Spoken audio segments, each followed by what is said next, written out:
Čaute, ahojte.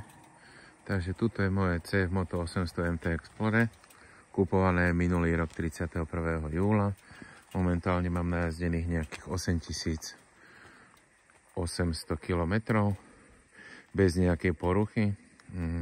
Ide to perfektne. Myslím si, že moje druhé CF-ko, prvé som mal 650 MT, na tej som najazdil 45 000 za 4 sezóny a toto je super výkon, úplne maximálne mi postačuje. Toto, ako vidíte, všetko je v cene, a to už viete. Tieto blástre som trochu vytuningoval do bielej farby.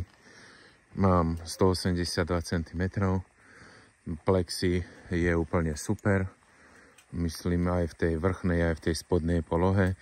Čo je trochu nevýhoda, tak v lete je teplo za tú motorkou, lebo ja som tak schovaný, že vôbec na mňa nefúka. Čiže kufre originál, takisto super. Taká malá vychytávka v kufroch. Takéto svetielko z AliExpressu.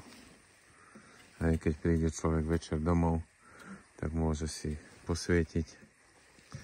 Je to v každom kufri. Čo sa týka vyhrievanie to má rukovetí, sedadla. Vravím, super gumy, tieto Micheliny Eneky Adventure, môžem iba odporučiť. Chodím aj po takých miernych šotolinách, úplne paráda. Ďalej, hlavne pre tých, čo si kupujú ďalšie displeje a neviem čo všetko. Je trochu nevýhoda, že musí mať človek ešte k tomu telefón, iPhone, ale konečne som prišiel na to, ako funguje konektivita.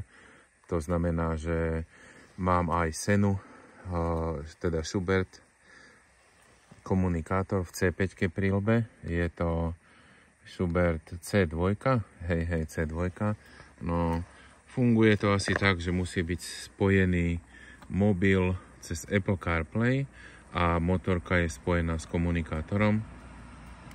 To znamená, keď ho zapnem, no tak vlastne mi automaticky nabehne za chvíľku to menu, hej. Tuto je CarPlay ponuka.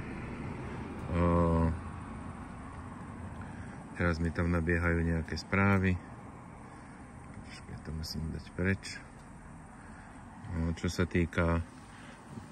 sa týka navigácie, tak funguje úplne bez problémov. Hej, mám tam Waze, Sijik, funguje to parádne. Navigácia, pokyny vám idú do helmy, hej, čiže to je super. Pre tých, čo si kupujú niečo také, že ďalšiu obrazovku, aby tam mali CarPlay alebo Apple alebo Android Auto, tak to si myslím, že je zbytočné. Mne to funguje bez problémov, osvedčilo sa mi to takto. Čiže používam to dosť často, aj tú navigáciu, hovorí telefón, keď mi niekto volá, tak to zodvihnem na volante. Hej, tuto týmito tlačítkami, ktoré sú podsvietené. Tuto mám taký tuning, ukazovateľ teploty. Takže myslím si, že za mňa fakt, že perfektná motorka. Čo sa týka ďalšieho tuningu, tak to sú takéto späťáky, ktoré držia dobre. Prišla som na grif, že to musím silno utiahnuť, ale inak nie o čom. Takže čo sa týka ďalších vecí, tak spotrebu mám 4,3. Jazdím úplne light, 90, 100, 110, užívam si to. Takisto pre tých, čo reťaz zmenili, tak mám 8500 na pôvodnej reťazi.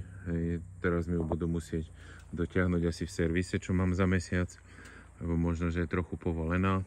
No, vravím, za mňa paráda, super je to. Perfektné vozenie, komfortné, není mi v tom zima, takže uvidíme, čo bude ďalej.